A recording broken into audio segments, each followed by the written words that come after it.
Hello, કેમ છો મારા વાલા મિત્રો? આજે 24/4/2024 અને બુધવારનો દિવસ. ગુજરાતની અંદર નહીં પરંતુ સમગ્ર ભારતની અંદર લોકસભા ચૂંટણી 2024 જેમ જેમ જેમ નજીક આવી રહી છે તેમ માહોલ જબરદસ્ત ગરમાતો જાય છે. નવા નવા રોજ મુદ્દાઓ નવા આવતા જાય છે. તમે જુઓ છો કે રોજે રોજ ભાજપ અને કોંગ્રેસ બંનેના સ્ટેટમેન્ટો અલગ અલગ ભાષણોમાં આવતા હોય છે.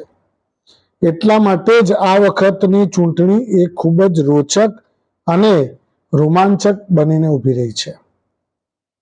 એવામાં ગુજરાતની અંદર તમે જાણો છો એ પ્રમાણે રૂપાલા ચેપ્ટર જે અત્યારે હાલ ખૂબ જ ગરમાઈ રહેલું છે. રૂપાલા સાહેબે સહેજ પણ પાછી પાની કર્યા વગર જે એમની ટિકિટ હતી એ બરકરાર રાખી અને એમણે રાજકોટની એ જ સીટ ઉપર અને એ પોતે જ ઉમેદવાર તરીકે મક્કમતાથી ઊભા રહ્યા. સામે ક્ષત્રિયો પણ પાછા પડે એવા નથી. ક્ષત્રિય સમાજે પણ આર યા પારની લડાઈ માટે તૈયારી કરી દીધી છે. એમણે અલ્ટિમેટમ પણ આપી દીધું. અલગ જે તે જાહેર ક્ષેત્રમાં જે તે જગ્યાએ તમારા આના જે પ્રોગ્રામ્સ થતા હોય છે ભાજપના, એ પ્રોગ્રામ્સની અંદર કાળા વાવટા ફરકાવવામાં આવ્યા અને વારંવાર એમનો વિરોધ કરવામાં આવ્યો. જ્યાં જ્યાં જાહેર સભાઓ યોજાય ત્યાં ત્યાં પહોંચી જઈ અને એ લોકો યુવાનો, ક્ષત્રિય સમાજના યુવાનો તમે જુઓ, જબરદસ્ત યુવાનોના અંદર જોશ છે. એ લોકો ક્ષત્રિય સંકલન સમિતિના જે પણ નિર્ણય છે એને સર આંખો ઉપર રાખી અને એ પ્રમાણેનું કામકાજ કરે છે. એને કહેવાય યુવાનો અને એક જૂથતા કે એક જ અવાજ નીકળ્યો એટલે એ જ અવાજ સાથે કામ કરવાનું.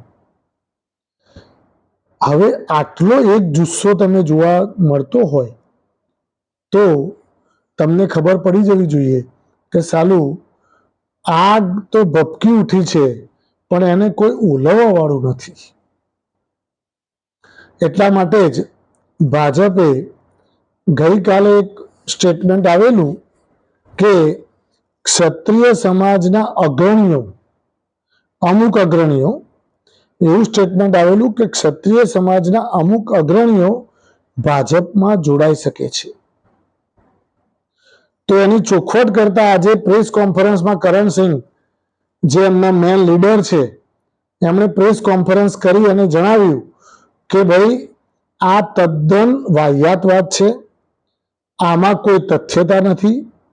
અમે કોઈ પણ જાતનું ભાજપ જોડે કોઈ પણ જાતનું અમે સમાધાન કરવા માંગતા નથી અને અમે એમના પક્ષમાં જોડાવાની તો વાત દૂર રહી પણ અમે એમને હરાવવા માટે 26 સીટો ઉપર ઠેર ઠેર પ્રોગ્રામો કરીશું. આવી વાત જે કરણસિંહ દ્વારા જણાવવામાં આવી.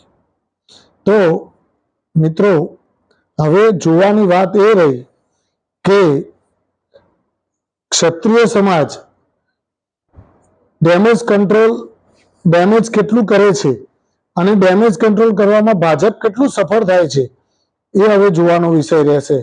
તો મિત્રો, આજે આપણે આ ટોપિક ઉપર કઈ પણ ચર્ચા, આપણે વિચારણા નવો કોઈ આવશે એનું તો આપણે એના વિશે પાછી ફરીથી ચર્ચા કરીશું અને શક્ય હોય તો કોમેન્ટ દ્વારા જણાવજો કે ભાઈ આપણે હવે ક્ષત્રિય સમાજ વાળા હવે નેક્સ્ટ સ્ટેપ શું લેવાના છે અને ભાજપે આના વિશે શું મનોમંથન કરવું જોઈએ એ પણ એમના માટે વિચારવા જેવી વાત થઈ ગઈ. ભાઈ હવે આવતીકાલે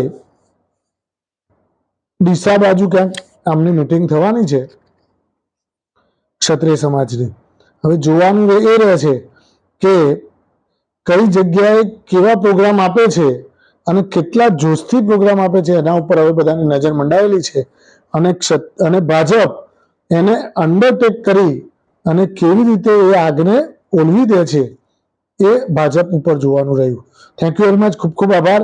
આવા જ ઇન્ફોર્મેટિવ વિડીયો હું તમારી સમક્ષ લઈને આવીશ, પણ તમે આપણી ચેનલને સબસ્ક્રાઇબ કરવાનું ભૂલતા નહીં અને શેર પણ કરવાનું ભૂલતા નહીં, જેથી કરીને આપણે આવા ઇમ્પોર્ટન્ટ વિડીયો તમારી સમક્ષ રજૂ કરી શકીએ અને તમને ઇન્ફોર્મેશન તમારા સુધી પહોંચતી કરી શકીએ. Thank you very much. ખૂબ ખૂબ આભાર.